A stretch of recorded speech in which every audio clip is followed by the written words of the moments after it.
Hello and welcome to another episode of the Monday Mile podcast.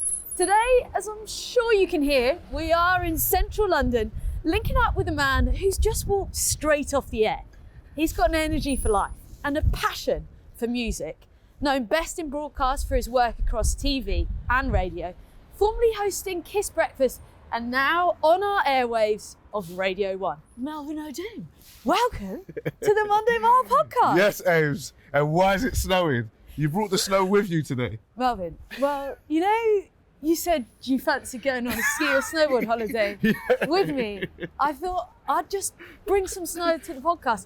I think I can safely say this is the first time we've ever podcasted in actual snow. No way. Seriously? What's going on? I don't know. But listen, I'm going to have you to keep me warm because this is chili con carne today. I think it needs to be the other way around. You have got woolly gloves on, a really nice red hat and a puffer jacket and about 3 layers. Ames, I don't play with the cold, you know. I've got none of the above going on. Yeah, I mean, where are your layers?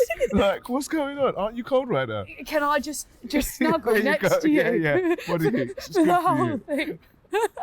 So Melvin, where are we? So right now we're in central London, a place called Hallam Street, just around the corner from Radio 1. I've just come off the show with Rickie and Charles, doing the live lounge. We do it Mondays to Thursdays. And this is kind of like, this area of London means quite a lot to me because a lot of my first jobs in media happened around here. Okay, talk me through it. So if you go down this road. Should we go down that road? We can go down this road. Okay. It's called Clipstone Street. Okay. And that's where Radio 1 used to be. We are on the actual road. Oh, yeah, come out the road. That's where Radio 1 and 1 Extra used to be. Okay. Back in the day. And that was like my first radio job at 1 Extra as a broadcast assistant. So that's essentially like an assistant producer. So Rickie got me the job there. I was a freelancer for like about a year or so. And then we basically entered this competition and we got signed to an agency called Something Else. And they introduced us to Kiss, which was down that way. Okay, down this way. Yeah. And is that near the big Top Shop? So that is near, it's not too far from the old Top Shop. So that was in a place called Winsley Street. And there's a nightclub next to it now. Then they moved to Golden Square, which is like by the Sony building and all that. So like all of my radio jobs have kind of happened in this area. And even prior to that, I used to work for Top Shop. No. Yeah. I used to work for Top Shop. On the tills or No, I used to work clothes? for a concession. No way. Yeah, selling like, this is going to sound so mad. We used to sell phone covers. Oh yeah. Were they any good?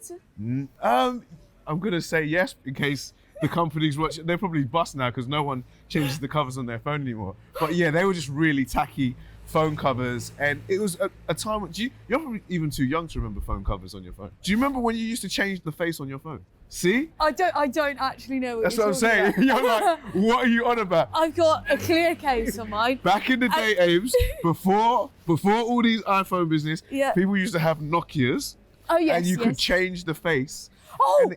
And it was so big that I worked for a company that sold accessories just to change your face. So we used to have like velvet ones. We used to have leopard print. Leopard print. I like all leopard. These different prints. And I just worked there. But because it was like quite a niche thing. And also if you're going to Top Shop, you don't want to buy a phone cover. I used to just kind of just chat to everyone and just relax. I used to love it. Nice. So how did you fall into radio? Or did you fall into radio? Yeah, I did, because initially I wanted to be an actor. I didn't do very well in my A-levels, and I think I kind of scared myself out of acting. My mum was just like, you have to go to university. And I kind of went through clearing to go to Luton, which is now called the University of Bedfordshire, and that's where I met Rickie. And to be honest, I would say Rickie got me into radio, because I met him and we just got on so well, and we were doing a similar course, and I did a minor in radio, and he already knew radio, and I saw how passionate he was and how much he really enjoyed what he did, and we started doing like student radio together, and I was just like, this is really fun. Right, so how long have you known Rickie? Like over 20 years, since university. That is crazy. Yeah. How important is that relationship with you, Rickie and Charlie, when it comes to going live? I think that's the most important thing about what we do. I think that's why people tune into our show. It's because we're genuine mates, the same way you and Katia are like genuine mates, and people kind of like are attracted to that. When you two post stuff together, like I'm already happy. Like even when I see like profile pictures of you like on your WhatsApp and stuff, it just makes me smile because I can see you guys have a genuine love for each other. And that's the same with me, Rickie and Charles. Like, I actually don't see them as my mates, I see them as family. Yeah. Do you know what I mean? And so I think that's why people tune in, because they become part of our family for a few hours a day. That's Do you know what I so mean? mega. I've seen around a lot recently, there's a quote flying about that friends are the family you choose. I like that. Yeah, I like that. And to say that you work with your family, Yeah. like your every day is Yeah. going to the office with people you love. That is so special. Yeah, no, you're right. And I just think sometimes like we take things for granted, because for a long time I've not really known it any other way until I do other jobs. Sometimes you do other jobs and you work with other people and you go, rah, you know what? Rickie and Charlie wouldn't have done it this way, or just they would know that if I did this, then they need to do that because of you. Yeah. You've always got each other's back. Do you know what I mean? That's special. I think people can take friendship for granted and you don't realise. I'm very aware of how special it is because I don't have any family like here where I live in London, For real? in the UK. Where's your family at? All my family are in the UK, but nowhere near here. They're a flight away. In Northern Ireland. that was the worst accent ever. I'm like, are they there? Can you do Northern I Irish can only accent? do African accents. That's it. That's my full range. Okay. Although my second name sounds like it's Irish, Odoom. Like everyone thinks it's like Melvin Odoom. apostrophe. We need to go across this way. We need to go a little bit faster because we're getting cold here. That was that Irish. That wasn't too bad. That wasn't too bad. That was better. That was slightly better. Yeah, my family are in Northern Ireland. Mm-hmm. So my mates here are my family. I'm your family then, technically speaking. Yeah. Okay. You're a new member of the family. We're just warming up. The youngest member. No, that's beautiful. And I think, you know what? You're so right, because I've got mates who, like, when they were young, they had friends, and as they've gotten older and then they've kind of like got married and had kids, their friends have kind of drifted away. And I think it's quite hard to make friends when you're an adult. It feels a lot harder than when you was at school or university. That used to be like second nature. I think because we grow so much as we get older, Yeah. that's when like our values and morals become so apparent and so important when it comes to hanging out and meeting new people. And you know who you want to surround yourself with. So I think we become more selective Yeah. when we're older as well. So That brings us on very nicely to dating. oh, all right. Yeah, go on. Being selective with who we surround ourselves by. You did a podcast a few years back Yeah. on dating and the Yes. struggles you've had. Why do you think you struggle, Melvin? I just think dating in general is hard. I think it's hard for not just me, I think it's hard for everyone, which is why there are so many apps, which is why there's so many sites, because I just think it's a tough time to date. I was listening to someone else's podcast, Stephen Bartlett's, and he had this amazing woman on there. I think her name's Logan. She actually works for Hinge. No way. Yeah, and she's like a scientist. She studied science, and she kind of like looks at behavioral patterns and stuff when it comes to dating. And she said that our generation, Yeah. we're not equipped to date in this way because it's a brand new way. Like, Digitally. yeah, our ancestors didn't go, right, let me get my phone and find my wife or Hang husband. on a second. Yeah, let me Let find me my partner, my scroll life to the partner. early hours That's of not the how morning. things were done. So it's you can't contact your grandparents and say, well, how did you call grandma or grandpa and get their advice? Because this is a brand new thing. Do you think it's the only way forward? Do you believe in the old-fashioned methods? My view is, Yeah. just don't close yourself to anything. Like, I've got friends who go, I wouldn't go on a dating site. Like, I wouldn't dare, I wouldn't touch it. And I'm like, well, why not? Because if I know people who have been on various sites and they found love. Like my sister, she met her partner on like, I think a site like Eat Harmony or something like that. No way, that's like old school now. No? Yeah, but it's one of those, like the application for that's like a job interview. Is it? Yeah, it's like detailed.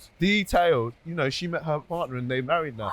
So for me, I just think whether it's meeting someone in real life, whether it's using Instagram, whether it's using Hinge, like just don't shut yourself off because your potential partner could be right there. using it. Yeah, exactly. Do you think having a public profile in the media across TV and radio makes it trickier?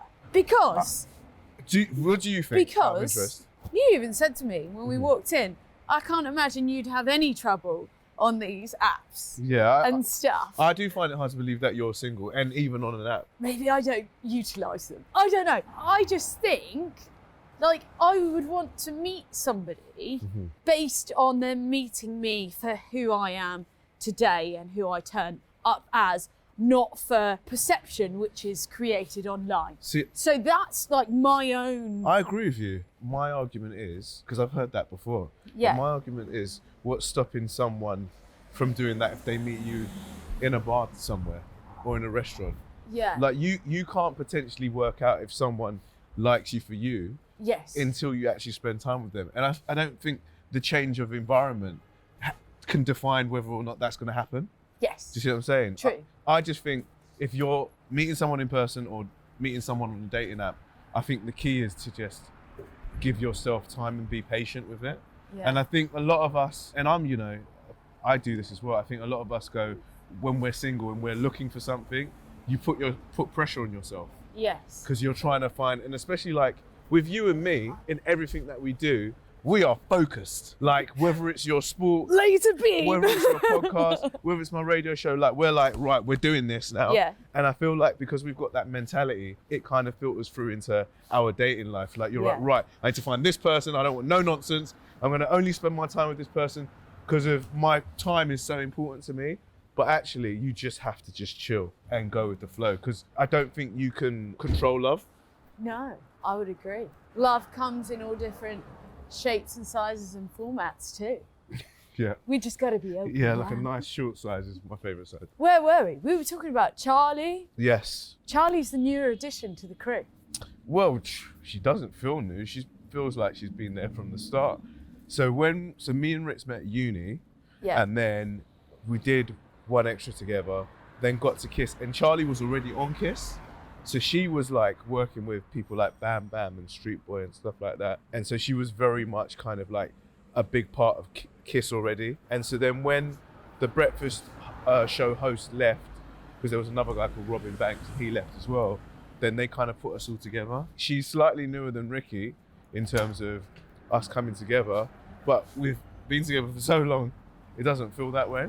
It's a serious unit. Yeah. A band I'd like to be part of. You're always welcome to be part of our band. I think I'm going to invite myself There's always to be room. part of the band. Always room for you. We'll make room for you. Let's all go skiing and snowboarding. So can you make that happen? I think between all of us, we could really make it happen because music and mountains Yeah. is a good mix. Listen, I used to do What? snowbombing festival.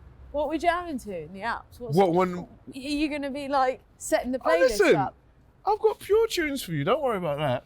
I'm more of like a hip hop guy, and I love like my R&B, Okay. like especially like 90s. Like I'm obsessed with 90s R&B. I was born in the 90s. That's that's hilarious for you to say. So hang on, wait. So when I say 90s R&B, Yeah. what do you have a tune in mind that you liked? I actually really like 90s music because for me, it's How would you remember if you was born in the 90s? because I remember going in the car to school Yeah. with my mum in the Chitty Chitty Bang Bang Yeah. and like her having the tunes on and vibing. So now when I'm listening to smooth radio and they're throwing out all the classics, I know the words to all of the songs. All right, so hang on, wait. So, okay, do you know Aimee, just one thing? Wait, let's get it on. Oh, we're gonna Let's play get it, it we're on gonna because your translation. Yeah, but my version wasn't helping you. Oh yeah, I know this. Yeah. Tune. That's produced by Rich Harrison. Like the drums are crazy. So he's done stuff for like Beyonce and stuff like that. Bad boy producer. Can't beat tunes like this. Aimee on the vocals. So I'm saying you're already vibing. And you was born. Okay, so we've got that going on. Yeah. Has music always been a big part of your life? Massive part. Like if you come to my house, I would say in like 85% of the rooms, there's some gadget where you can play music. Even in like my bathroom, there'll be like a speaker there, which I've got like Bluetooth, like a mini gym in the garden. There's like Sonos playing in there. Everywhere there's music. If I go to the gym, I do not have my headphones. I'm vexed. I'm screwing. I have to. It makes me feel good. It makes me feel happy to hear music. Right, run me through the routine then. For what? For getting up? For everything. A day in the life of Melvin.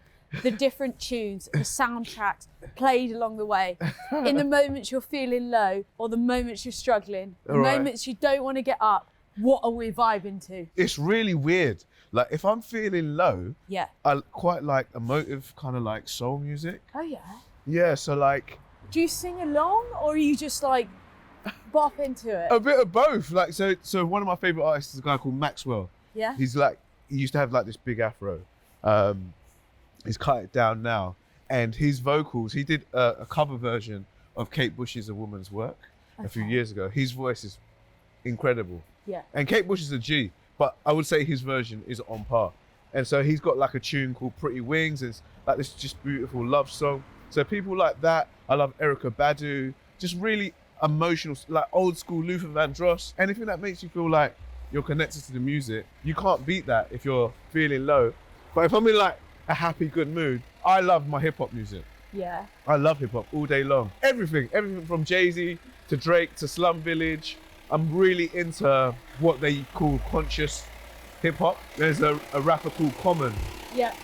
Who's massive in the States, and we were lucky enough to meet him here as well.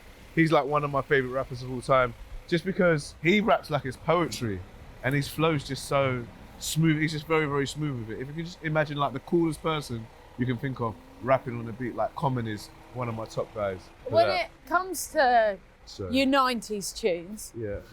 growing up in London, Ghanaian influence. Yeah. Have you got any of that going on? Yeah, I Has mean, your mum brought you up? we grew up listening to everything. Traditional Ghanaian music is called High Life. Okay. And it's so beautiful now because when you listen to what's called Afrobeat now, you can hear some of the elements of that in modern music now. There's stuff that's charting from Wizkid, stuff that's charting from like Burna Boy. That all comes from like traditional West African like music. And it's funny because growing up I would hear these beats and these sounds all the time. So for me to hear it, I'm playing stuff on the radio on our show. And so yeah, for me it's just a really lovely thing to see. So like now, like I'll have uncles who like they DJ and they're not just playing music that they like, they're playing music that we love as well. It's all kind of like just one sound. So like a merger? It's crazy how big like music from Africa has become. Would you say that's something that's happened of late, or did you grow up with that I would say in the trajectory? last few years. I think it's always been massive in Africa. Yeah. But like I said, you can look at the UK charts now, the American charts now, and there's some kind of influence from Africa. Even South African music is making like massive waves now. You've got like Tyler, you know, her tune with Water. I think this is like her first album and she's absolutely blowing up. You just wouldn't have seen that before. Like if I was to say 20 years ago, you tell me like 3 massive African artists, you'd struggle. Now I can tell you 10. For me, it's just such a big deal and it's a beautiful thing to see. And I can't wait to go. I haven't been to Ghana in such a long time. And I can't wait to go to Ghana and see kind of like the influence of... There's something in that, I reckon. Yeah, definitely. The influences of the world. Well, everyone goes to Ghana around Christmas. I've got friends there who are out there at the moment now working and just on holiday. And it just looks like so much fun. I think it's just a beautiful thing and it really makes me happy. That's freaking mega. I want to spend some time with you getting to know music better because I reckon I must be probably the most unrhythmic person Really? you've ever met. Yeah. Can you not dance? I can dance my own style. Right. So if we're like in a club and the music's popping, I can move, but I can't move to a format that somebody else has constructed. Right. So I'm more free flowing. Well, so you know, like little break dance, little loose. I'm good. I can shake. But but I think dancing is expression. I think as long as you've got rhythm, it doesn't matter about. I actually think that's less dance when it's a specific format, and I think that's a different side of dance altogether. But I think as long as you feel the music, that's the main thing. Would you say you can dance? I think I can shake a leg, yeah. Yeah. I can shake a leg. I hope so. You're one of the few broadcasters that has managed to tick the boxes of both TV and radio. Yeah. They often say that famous expression, he's got a face for radio, not TV. Yeah. You have ploughed straight through that box. Talk to me a bit about the recent TV series you've just had out. Right, so recently we had a show called Celebrity Cooking School on E4 or Celeb Cooking School. And essentially it's a cooking show for celebs that can't cook. When you say can't cook, what are we talking? Like I'm talking like really they will burn broccoli in boiling water. that kind of like can't cook. That's quite devastating, actually. There's some You'd be bad a bit upset if you couldn't cook some broccoli. Like, that's a staple of my diet. Yeah. The thing is, I think everyone on the show loves food, but some people might have partners who cook for them, or they may be in situations where they're constantly on the go, so they might just get takeaways and stuff like that. So there are a lot of people out there that can't cook, which is why it's kind of like a format that works. But luckily, we've got this amazing chef called Giorgio Locatelli, who is a Michelin-starred chef. He has restaurants all around the world, and he's taken on the task to teach these guys how to cook in a number of days. I always like to describe the show as the naughty cooking show, because we don't take ourselves too seriously. And it's like, you know, like on other shows, like people bring up their food and everyone's very serious and very straight and they look scared. I think everyone wants to do well because they're competitive, but like you can see the other students laughing and stuff. It's a bit of a vibe. And it's a bit more like, it is literally like a class, which is why we call it the Celeb Cooking School. It's more like just a classroom of people, of classroom of celebrities, I should say. It's a fun show. This is the second series. I'm really proud of stuff like that because I don't think TV's an easy thing to do. I always feel like radio's like my bread and butter, and I'm quite lucky because I've got Rickie and Charlie there, so I just have to turn up. Whereas I feel like TV, it can be quite hard because there's a little more prep sometimes. More prep, and you need to remember more things, and there's so many elements to it. So you've hosted a fair amount of shows, but you've also dabbled in the reality side as well. Oh yeah.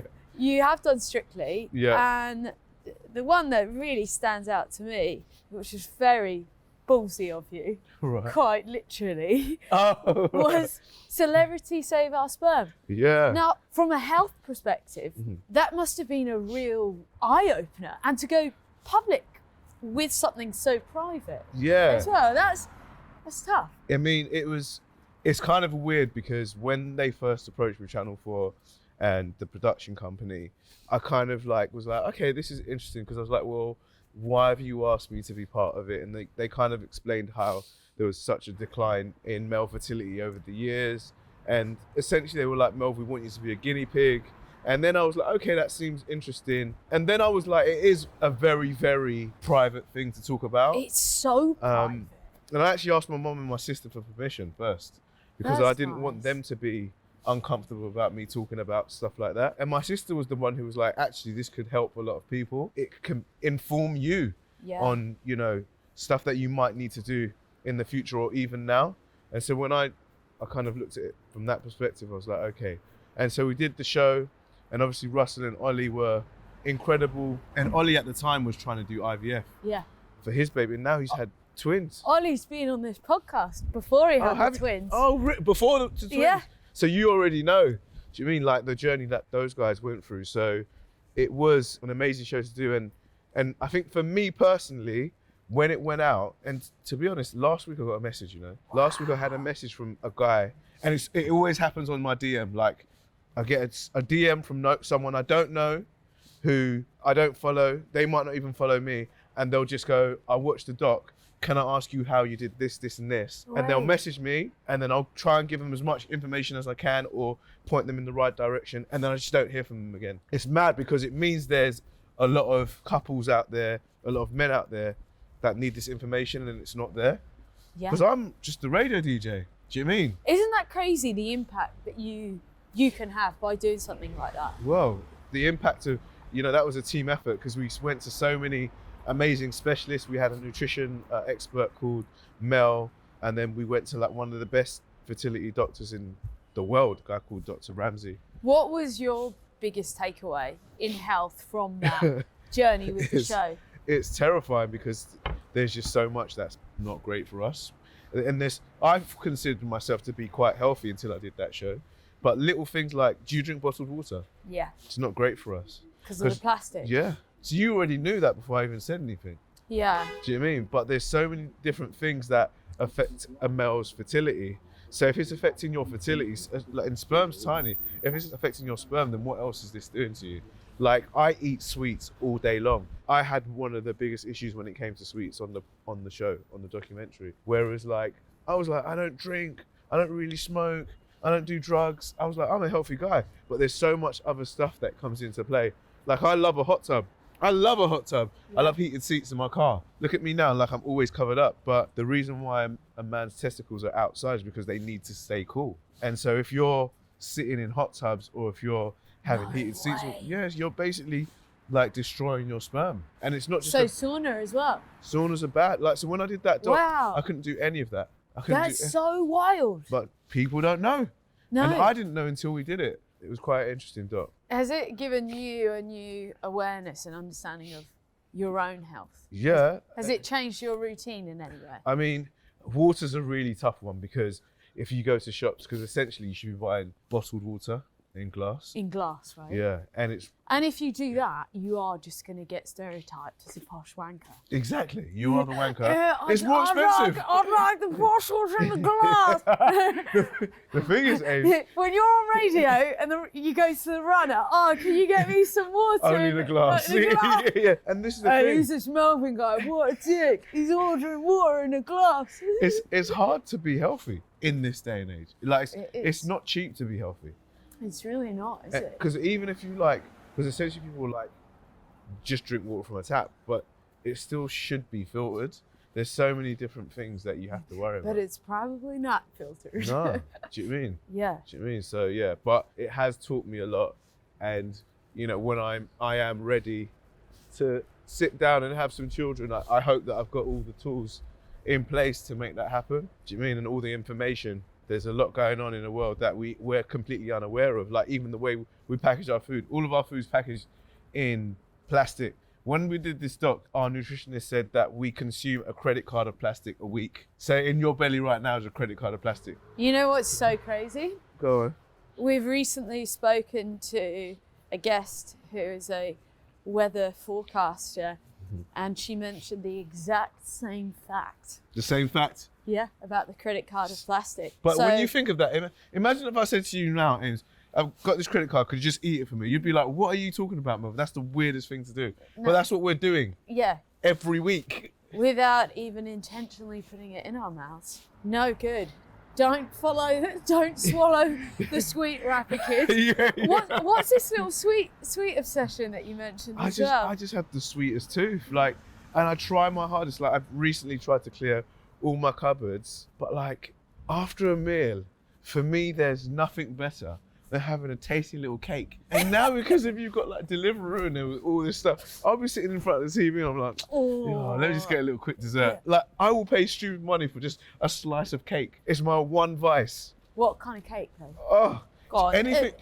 I'm saying, you have what you want, Melv. I'm gonna. For real. Right now, yeah. A high quality apple pie. Really? Yeah, I'm not talking about that rubbish stuff. Okay. I'm talking about the pastry is, crispy and delish. High end with a bit of ice cream or some custard. What do you reckon I'm going for? I feel like you're a crumble person. I'm going banoffee pie. Oh my God, you went there. I had a bad banoffee yesterday. A bad boy banoffee. So, to everybody listening to this podcast on mindset, motivation and resilience, yeah. The one takeaway I have is I think it's okay to treat yourself now and again. Yeah, I think it's good. You got to live your life. Just maybe not every day. Yeah, don't eat cakes for breakfast, but I think you should enjoy it. And we work hard. I think if you work hard, then you have to enjoy. I think there's a real balance with work hard, play hard. How do you manage your work, personal life balance with that? Or because you're working with your mates, does it? Do you know what's really weird is I think my work is quite sociable anyway. Yeah. So when I don't have to work, all I do is chill. My spare time is spent in the gym or I love just a good film. I'll go to the cinema by myself sometimes. I love a good film.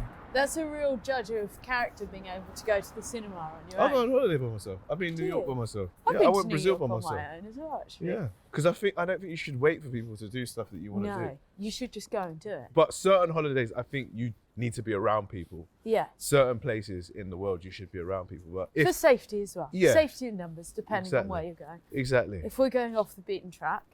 Yeah. But yeah, generally, I don't mind my own company. At the same time. I guess you're right though in that you do have a very, very social job. I think that helps. And I think that's the crazy thing now with a lot of people working from home, they don't actually have that contact time. Yeah.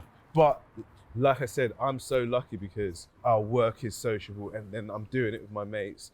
And then like I'll make an effort to see like my sister and her kids, and then I've got really cool friends who make a lot of time for me. Like I'll be with my boy Josiah one day, my boy Eddie's another day. They're always around me because like I said, my friends are my family. It's also the energy you give off though, right? Yeah. It's attractive. And if you're a positive person. Yeah, then it attracts positivity. Yeah, you're right. But I think everything is balanced. I think it's great to have loads of people around you, but I think it's also great to be comfortable in your own skin with yourself. And I think it's great to chill some days, and I think it's great to go out and party other days. I think everything is balanced. It's balance, isn't it? Yeah. Balance with the sweets, balance with the partying. That's what I don't have balance with, is the sweets. It's just all sweets. All sweets. Yeah. So you're not burning broccoli at home then? No broccoli burning. No broccoli. Just those the carrot-shaped sweets. God. Oh, yeah. they're delicious as well. What's your relationship like with Monday, the start of the week? Mondays? Yeah. Can't wait to get them out of the way. Really? Yeah. Why is that? Because I just think like I love a weekend. Yeah. So it's like it's the kind of like the stamp at the end of the weekend. I think with me, like it's getting up, which is the hard part. Once I'm at work, then I'm fine. Yeah. But it's just getting up. I don't. So not a morning person. Which is mad because we did a breakfast show for so long. But I don't think I am a mornings person. No. What's your key to powering through a morning? Hurry up and get out of bed. Yeah, rock straight out. One of those. But I do press the snooze button at least once. Do you? Yeah, I'm really bad for that. See, I'm not a snoozer. I can tell you're not a snoozer. No, I do like a cheeky lie-in occasionally. I can tell. Occasionally, after a really solid week of exhausting myself. Yeah. But then, literally, say this is the edge of the bed. It's like the alarm goes, and it's like it's a straight throw. out. It's a throw. If I have to get up, for me, the hardest part of getting out of bed is the physical doing of it.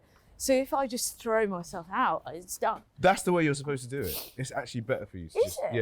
Yeah. It's actually really bad if you just keep pressing snooze. It's really bad for you. There you go. That's a brilliant fact. I didn't know that. So you're doing the right thing. Okay, good. I think Charlie does that as well. She'll just get up straight away as soon as her alarm goes off. She's just up. But like, I think it's the addiction to coffee that helps with that. I'm like, oh really?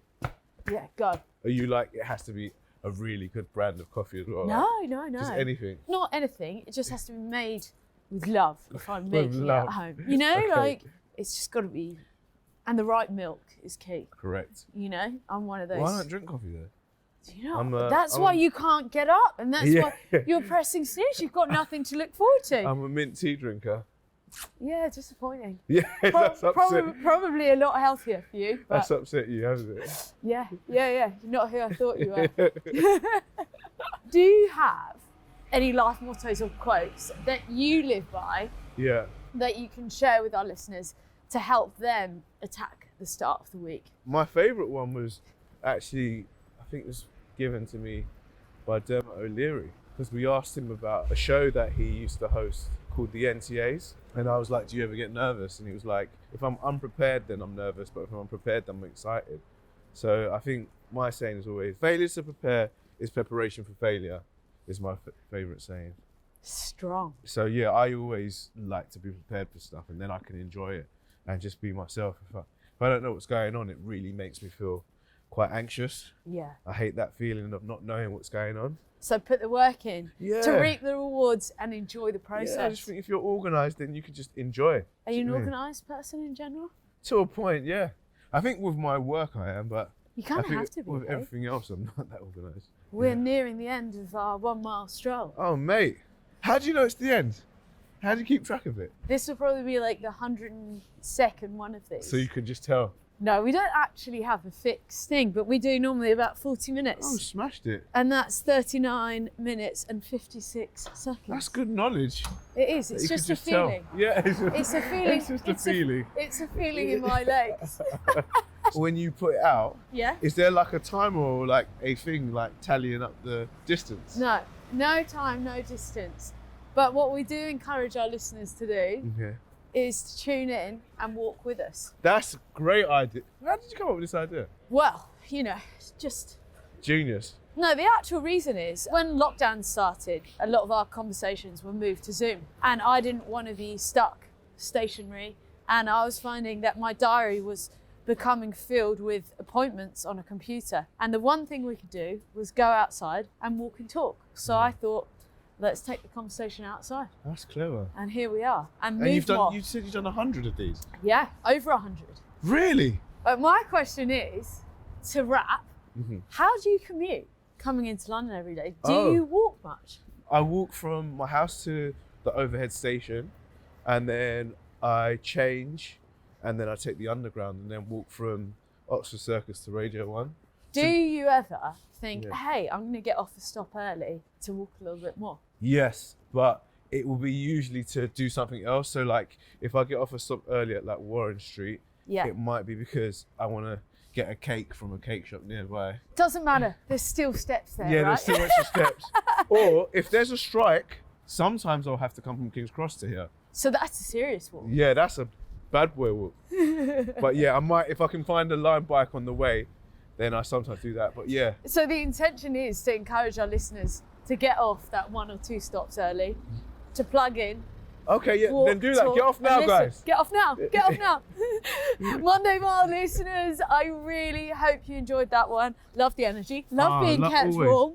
Melvin I feel Odoom, like I didn't do a good job of keeping you warm. you kept me very warm for the first 20 minutes by me attacking your arm.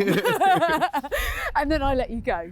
I'll take it. I didn't want to cling on to you for the whole episode. Always happy to help. Yes. Boom. It's a wrap. You know what to do. Monday Mile listeners, thank you so much for tuning in. You know what to do. Like, subscribe, and if you want to tune in every single Monday, hit the bell button so you get a notification so you can join us every single Monday morning for your dose of mindset and motivation. Oh yeah, and I forgot to say, leave a comment as well, because apparently that's what you do on YouTube.